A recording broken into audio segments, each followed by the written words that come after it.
जय हिंद दोस्तों, रक्षित खन्ना के चैनल में आपका स्वागत है। दोस्तों कैसे हैं आप? उम्मीद करता हूं कि आप अच्छे होंगे। दोस्तों आज के इस वीडियो में मैं आपके लिए 5 नई जानकारियां लेकर आया हूं। जैसे कि दोस्तों आप पीछे बोर्ड पे देख रहे हैं, कौन सी 5 जानकारियां मैं आपको देने वाला हूं। सबसे पहले मैं आपको उसकी जानकारी दे देता हूं। सबसे पहली जानकारी मैं आपको दूंगा, एक लेटर में आपको समझाऊंगा डीओपीटी का, कार्मिक लोक शिकायत एवं पेंशन मंत्रालय का एक लेटर जारी हुआ है 6 अप्रैल 2026 का, और ये लेटर संबंधित है विधानसभा चुनावों से। जैसा आपको पता है, इसी महीने अप्रैल में कई राज्यों में विधानसभा चुनाव होने हैं। तो दोस्तों उसी से संबंधित एक लेटर जारी करा गया है राज्यों के लिए जहां पर चुनाव होने हैं। तो क्या है पूरा लेटर, आगे बात करेंगे। फिर एक और मैं आपको जानकारी दूंगा, 8वां वेतन आयोग 2028 तक टल सकता है। जी हाँ दोस्तों, एक अखबार में खबर छपी है जिसमें बताया जा रहा है कि केंद्र सरकार 8वें वेतन आयोग को टाल सकती है 2028 तक, यानी 8 सीपीसी में देरी हो सकती है। अब उसका कारण क्या बताया है, किस वजह से देरी हो सकती है, ये मैं आपको आगे समझाऊंगा। फिर दोस्तों बात करेंगे क्या ये खबर सही है या फिर गलत है, सच्चाई क्या है, इसकी जानकारी मैं आपको दूंगा ये खबर दिखाकर। फिर एक और मैं आपको जानकारी दूंगा, ईसीएचएस में हुआ घोटाला। जी हाँ दोस्तों, एक और खबर आ रही है अखबार में जिसमें बताया जा रहा है ईसीएचएस में हुआ घोटाला। ईसीएचएस घोटाले में सीबीआई की 9 जगहों पर छापेमारी। जी हाँ दोस्तों, सीबीआई ने कई जगह जाकर छापेमारी करी है और यह पता लगा है कि ईसीएचएस में कई करोड़ों का घोटाला करा गया है, वो भी इलाज के नाम पर, पूर्व सैनिकों या फिर जवानों से संबंधित। क्या है पूरी खबर, आगे समझेंगे, एक खबर मैं आपको दिखाऊंगा। फिर एक और मैं आपको जानकारी दूंगा, त्रिपुरा हाई कोर्ट का फैसला, तलाकशुदा बेटी को फैमिली पेंशन नहीं मिलेगी। जी हाँ दोस्तों, जैसा आपको पता है केंद्र सरकार का रूल, अगर सैनिक की मृत्यु होती है, पेंशनर की मृत्यु होती है या फिर उसकी पत्नी की मृत्यु होती है तो फिर बेटियों को, बच्चों को फैमिली पेंशन दी जाती है। अगर बेटी तलाकशुदा है तब भी उसको फैमिली पेंशन मिलेगी, लेकिन कब मिलेगी, अगर पेंशनर की मृत्यु होती है या फिर वाइफ की मृत्यु होती है। लेकिन दोस्तों त्रिपुरा हाई कोर्ट ने कहा है कि अगर तलाकशुदा बेटी है तो फिर इसको फैमिली पेंशन नहीं मिलेगी। एक कारण बताया है कि किस वजह से नहीं मिलेगी, तो इसकी जानकारी मैं आपको देना चाहूंगा कि अगर खुदा ना खास्ता अगर आपकी मृत्यु हो जाती है, आपकी पत्नी की मृत्यु हो जाती है और अगर तलाकशुदा बेटी फैमिली पेंशन लेने के लिए अप्लाई करती है तो हो सकता है कि उसको फैमिली पेंशन ना मिले। तो इसका कारण आपको भी पता होना चाहिए, बेटी को भी पता होना चाहिए, वाइफ को भी पता होना चाहिए। तो क्या वो कारण है, आगे समझाऊंगा। फिर लास्ट इंफॉर्मेशन मैं आपको दूंगा डीएडीआर की घोषणा के बारे में। जी हाँ दोस्तों, आज है बुधवार, आज हो सकती है कैबिनेट मीटिंग और उसमें आपका डीएडीआर अप्रूव भी हो सकता है 60%। तो इसी पर एक खबर है जो मैं आपको आगे समझाना चाहूंगा। तो दोस्तों बस यही 5 जानकारी है जिन पर मैं बात करूंगा, इसलिए वीडियो को आप शुरू से लेकर आखिरी तक देखिएगा ताकि आपको जानकारियां सही से समझ में आए। जानकारियों में आगे बढ़ने से पहले एक छोटी सी अपील मैं आपसे करूंगा, और अपील है चैनल सब्सक्राइब की। देखने में आया काफी पेंशनर्स हैं जो वीडियो तो देख रहे हैं, लेकिन अभी तक उनमें से कुछ पेंशनर्स ने चैनल को सब्सक्राइब नहीं किया। ऐसे कितने पेंशनर्स हैं? 37%। और कितनों ने किया है? 62%। तो मैं आपसे अपील कर रहा हूं, जितने पेंशनर्स ने, फैमिली पेंशनर्स ने अभी तक चैनल को सब्सक्राइब नहीं किया, वो पेंशनर, फैमिली पेंशनर फटाफट सबसे पहले चैनल को सब्सक्राइब कर लीजिए और इस परसेंटेज को आप 100% तक पहुंचाइए चैनल को सब्सक्राइब करके, क्योंकि आप चैनल को सब्सक्राइब करेंगे तो आपको सही ऑथेंटिक जानकारियां ही मिलेंगी और आगे आने वाले जो मेरे वीडियो के नोटिफिकेशन है वो भी आपको मिल जाएगी। तो सबसे पहले आप क्या करेंगे, चैनल को सब्सक्राइब और वीडियो को आखिर में लाइक कर दीजिएगा, शेयर कर दीजिएगा और हाइप भी कर दीजिएगा। चलते हैं दोस्तों जानकारियों में आगे बढ़ते हैं। सबसे पहली जानकारी मैं आपको देने वाला हूं, डीओपीटी कार्मिक लोक शिकायत एवं पेंशन मंत्रालय का लेटर जारी 6 अप्रैल 2026 का।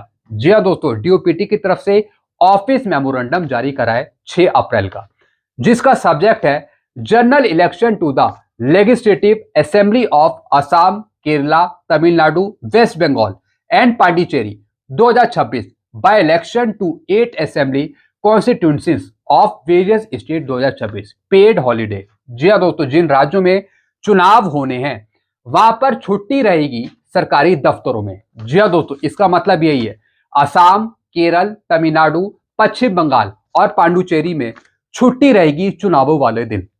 और साथ ही साथ जो सरकारी कार्यालय है, केंद्र सरकार के जो कार्यालय हैं वो भी बंद रहेंगे इन राज्यों में चुनावों के चलते। जी हाँ दोस्तों, इस लेटर में यही लिखा है, औद्योगिक प्रतिष्ठान सहित केंद्र सरकार के कार्यालय भी बंद रहेंगे। जितने भी सरकारी दफ्तर हैं वो इन राज्यों में बंद रहेंगे जिस दिन चुनाव होगा। तो दोस्तों आप चुनावों में भाग लीजिएगा जब चुनाव होंगे आपके राज्य में। चाहे दोस्तों वो असम हो, केरल हो, तमिलनाडु हो, या फिर पश्चिम बंगाल हो, या फिर दोस्तों पांडिचेरी हो। किसी भी सरकार को अगर आप लाएं तो जो भी सरकार उस राज्य में आए वो आपकी देखभाल करे, आपके जो सुझाव हैं उनको माने, ऐसी हम उम्मीद कर सकते हैं। तो दोस्तों वोट जरूर देने जाइएगा। बाकी सरकारी दफ्तर जो कार्यालय है वो बंद रहेंगे। तो दोस्तों यही इस लेटर में लिखा था। चलते अगली जानकारी की तरफ। 8वां वेतन आयोग 2028 तक टल सकता है। सरकारी कर्मचारियों और पेंशन धारकों के लिए बुरी खबर। 8वां वेतन आयोग लागू होने में होगी देरी। जी हाँ दोस्तों, एक खबर आ रही है मीडिया में, एक अखबार में खबर छपी है जिससे बताया जा रहा है कि 8वां वेतन आयोग लागू होने में देरी होगी। 2028 तक टल सकता है 8वां वेतन आयोग। सरकारी कर्मचारियों और पेंशन धारकों के लिए बुरी खबर। जी हाँ दोस्तों, सोशल मीडिया पे कभी खुशखबरी बताई जाती है, कभी बल्ले बल्ले वाली खबर बताई जाती है और फिर अगले दिन ही बुरी खबर आ जाती है। ऐसा मैं नहीं कह रहा हूं, ऐसी ये खबर बता रही है। अब इसमें बताया जा रहा है कि 8वां वेतन आयोग 2028 तक टल सकता है। अब इसका कारण क्या बताया है? वित्तीय दबाव, यानी सरकार पे वित्तीय दबाव है, इस वजह से 8 सीपीसी में देरी हो सकती है। या फिर जो कामकाज है, जो कामकाज चल रहा है 8 सीपीसी में, वो बहुत ही धीमी तरीके से चल रहा है, तो इस वजह से 8 सीपीसी में देरी हो सकती है। या फिर नीति प्राथमिकताएं, या फिर बजट का संतुलन, या फिर सरकार की प्रक्रिया धीमी। जी हाँ दोस्तों, ये कारण बताए हैं कि किस वजह से 8 सीपीसी आपको देरी से मिल सकता है। इस वजह से बताया जा रहा है कि 2028 तक 8 सीपीसी टल सकता है। दोस्तों 8 सीपीसी आपको मिल पाएगा 2027 और 28 के बीच में। इसकी जानकारी मैंने आपको पहले भी दी थी। जो रिपोर्ट सौंपनी है वेतन आयोग ने सरकार को, वो सौंपनी है अगले साल तक, यानी अप्रैल, मई, जून तक। और फिर सरकार भी उस रिपोर्ट को समझने में, एक्सेप्ट करने में टाइम लगाएगी, कम से कम 3 से 8 महीने के बीच। तो सरकार को भी यहाँ पे टाइम चाहिए। तो दोस्तों मैं लेके चल रहा हूं 2027-28 के बीच में 8 सीपीसी को लागू कर दिया जाएगा आप सभी के लिए। लेकिन इसमें बताया जा रहा है कि 2028 तक टल सकता है 8 सीपीसी। जैसा आपको पता है आगे चलकर चुनाव भी होने हैं, आगे चलकर चुनाव भी होंगे, तो सरकार की मंशा हो सकती है कि उसी के आसपास 8 सीपीसी को लागू करा जाए। लेकिन दोस्तों मैं आपको बता रहा हूं कि 2027-28 के बीच में सरकार कहीं ना कहीं 8 सीपीसी को लागू कर सकती है, 2027 के एंड में और 2028 के शुरुआत में। ये मैंने आपको समझाया। तो दोस्तों बाकी खबरें ऐसी आती रहेंगी जब तक 8 सीपीसी मिल नहीं जाता। कोई बोलेगा 2029 में मिलेगा, कोई बोलेगा 2028 में नहीं मिलेगा, कोई बोलेगा 3 साल बाद मिलेगा। मतलब बहुत सी खबरें मिलती रहेंगी।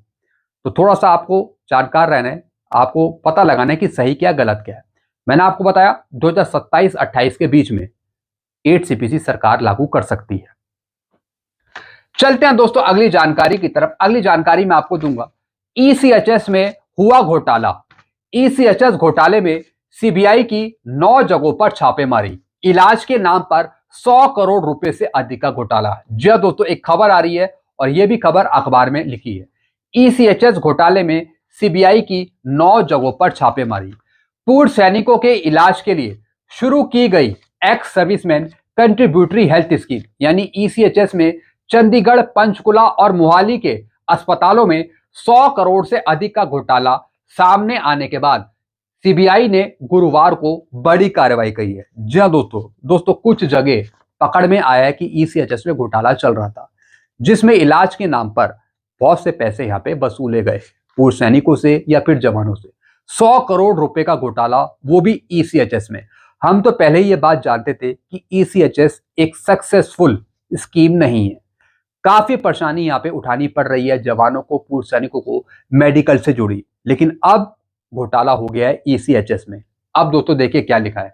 केंद्रीय जांच एजेंसी ने प्राइवेट अस्पतालों व इनके संचालकों के घर समेत 9 जगहों पर छापेमारी करी है। जी हाँ दोस्तों 9 जगहों पर।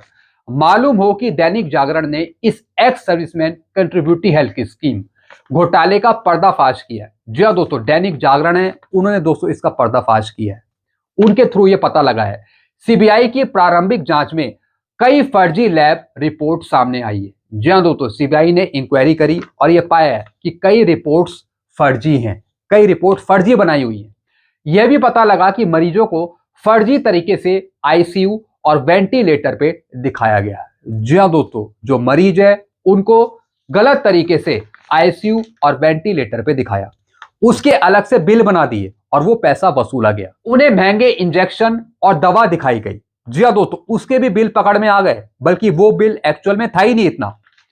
फर्जी तरीके से मरीजों को प्राइवेट अस्पतालों में एडमिट दिखाकर इस स्कीम के तहत मोटे क्लेम लिए गए। जी हाँ दोस्तों, चाहे दोस्तों उसमें डिफेंस सिविलियन आता हो या फिर जवान आता हो या फिर पूर्व सैनिक आता हो, ना केवल मरीज के फर्जी दाखिले हुए बल्कि दवाइयों के बिल और टेस्ट रिपोर्ट भी फर्जी बनाई गई। जी हाँ दोस्तों, पूर्व सैनिक, जवान, डिफेंस सिविलियन अस्पतालों में एडमिट नहीं है, कोई प्राइवेट वार्ड नहीं है, कुछ भी नहीं है, लेकिन फर्जी बिल बनाए जा रहे हैं और उसके नाम पर बहुत से करोड़ रुपए वसूले गए। फिर क्या लिखा है दोस्तों आगे, टेस्ट रिपोर्ट भी फर्जी बनाई गई।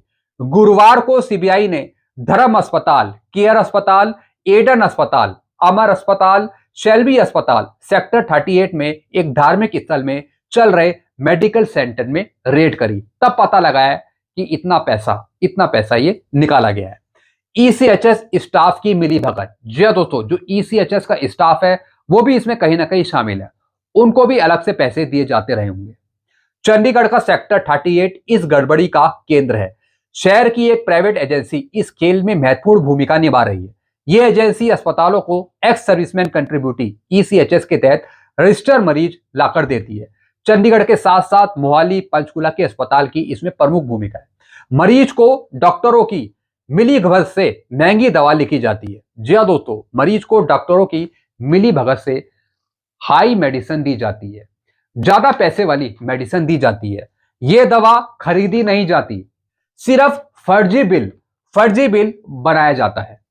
मरीज को गंभीर दिखाने के लिए लैब रिपोर्ट भी फर्जी तैयार करी जाती है।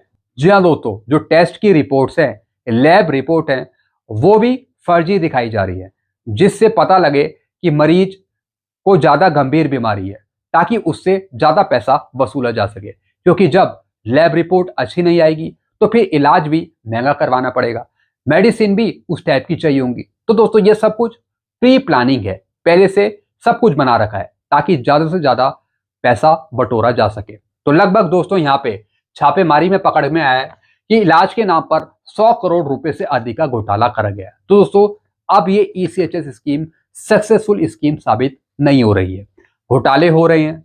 जो डॉक्टर्स हैं और भी कोई हैं, वो सही तरीके से काम करते नहीं है। आधे डॉक्टर्स यहाँ पे बिक चुके हैं, कुछ का कुछ काम कर रहे हैं। तो दोस्तों इसका असर पड़ रहा है सैनिकों पे, पूर्व सैनिकों पे या फिर जवानों पे। तो दोस्तों ये सब चीजें सुधार होनी चाहिए।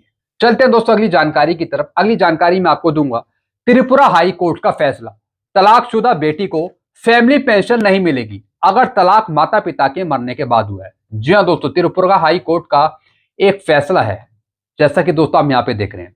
Divorce daughter not entitled to family pension if divorcee occurs after parent death, Tripura high court. जी हाँ दोस्तों, ऐसे दोस्तों एक केस था जो त्रिपुरा हाई कोर्ट चला गया, जिसमें तलाकशुदा बेटी को फैमिली पेंशन देने के लिए मामला उठाया गया। लेकिन त्रिपुरा हाई कोर्ट ने कहा कि फैमिली पेंशन तलाकशुदा बेटी को नहीं मिलेगी, क्योंकि इनका तलाक हुआ आफ्टर फादर मदर की डेथ। जी हाँ दोस्तों, माता पिता की डेथ के बाद इनका डिवोर्स हुआ, तो इस वजह से इनको फैमिली पेंशन नहीं दी जा सकती। माता पिता के जीवित रहते हुए अगर बेटी तलाकशुदा है, अगर डिवोर्स हुआ है, तब फैमिली पेंशन मिल पाएगी। लेकिन इस केस में फादर की डेथ हो गई, मदर की डेथ हो गई, उसके बाद इनका डिवोर्स हुआ पूर्ण रूप से, तो इस वजह से बेटी को फैमिली पेंशन नहीं मिलेगी। तलाकशुदा बेटी को फैमिली पेंशन नहीं मिलेगी अगर तलाक माता पिता के मरने के बाद हुआ है। उच्च न्यायालय ने पाया कि बेटी अपने पिता की मृत्यु के समय अपने पति से अलग रही विवाहित पुत्री थी। जी हाँ दोस्तों, जब इनके पिता की मृत्यु हुई थी तो दोस्तों उस टाइम ये अपने पति से अलग रह रही थी, लेकिन उस टाइम तलाक नहीं हुआ था। तलाक हुआ जब पिता की मृत्यु हो गई, तो इस वजह से कोर्ट ने माना कि इनको फैमिली पेंशन नहीं दी जा सकती। तलाकशुदा नहीं थी और इसलिए वह पात्र श्रेणी में नहीं आती है। जी हाँ दोस्तों, डिवोर्सी डॉटर को फैमिली पेंशन तभी मिलेगी जब उसका डिवोर्स फादर मदर के रहते हुए चला हो, भले ही उनकी मृत्यु के बाद वो डिवोर्स हुआ हो।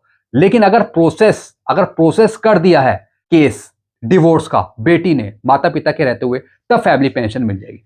लेकिन अगर अगर केस प्रोसेस नहीं हुआ फादर मदर के रहते हुए और मरने के बाद डिवोर्स हुआ है, तब फैमिली पेंशन नहीं मिलेगी। अगर आपका केस प्रोसेस कर दिया है, बेटी का डिवोर्सी का केस फाइल कर दिया है माता पिता के जीवित रहते, भले ही माता पिता के मरने के बाद वो डिवोर्स हो गया हो पूरा, तो उस केस में भी फैमिली पेंशन मिल जाएगी। लेकिन ऐसा नहीं है कि अगर डिवोर्स केस फाइल नहीं करा गया माता पिता के रहते हुए और उसके बाद माता पिता के मरने के बाद वो केस फाइनल हो गया, डिवोर्स हो गया, तब फैमिली पेंशन नहीं मिलेगी किसी भी कंडीशन में। तो दोस्तों यही कारण यहाँ पे पाया गया है। तो दोस्तों ऐसी कंडीशन में आपकी बेटी को फैमिली पेंशन नहीं मिलेगी अगर आपकी बेटी डिवोर्सी है या फिर आगे कभी होगी। चलते हैं अगली जानकारी की तरफ। डीएडीआर पर कैबिनेट मीटिंग के बारे में बात करेंगे। जी हाँ दोस्तों आज कैबिनेट मीटिंग है। जैसा आपको पता है हर एक बुधवार को कैबिनेट मीटिंग होती है केंद्र सरकार की, और हम उम्मीद कर सकते हैं कि आज आपका डीएडीआर अप्रूव हो जाए 60%। काफी टाइम हो चुका है, मार्च का महीना चला गया, अप्रैल भी शुरू हो चुका है, लेकिन अभी तक केंद्र सरकार ने डीएडीआर की घोषणा नहीं करी, 60% की घोषणा नहीं करी। तो दोस्तों आज कैबिनेट मीटिंग होती है, देखते हैं दोस्तों आज आपका डीएडीआर अप्रूव होता है या नहीं होता, या फिर आज कैबिनेट मीटिंग आपकी होती भी है नहीं होती यूनियन कैबिनेट की, क्योंकि दोस्तों पिछली बार भी यूनियन कैबिनेट की मीटिंग नहीं होती बुधवार के दिन। तो दोस्तों कुछ ऑल्टरनेट डेज में ये मीटिंग भी हो सकती है, लेकिन दोस्तों आज मीटिंग होनी है कैबिनेट की। अब देखते हैं उसमें आपका डीएडीआर अप्रूव होता है या नहीं होता। शाम तक दोस्तों इसकी अपडेट आ जाएगी हमारे पास। सारी जानकारी दोस्तों मैंने आपको दी है इससे संबंधित। आपको कुछ पूछना हो तो आप नीचे कमेंट कर सकते हैं, ऐसी जानकारियां आपको आगे भी मिलती रहेंगी। सारी जानकारियां पाने के लिए आप चैनल से जुड़ सकते हैं, चैनल को सब्सक्राइब कर सकते हैं। चैनल का नाम है Rakshit Khanna. Thank you so much.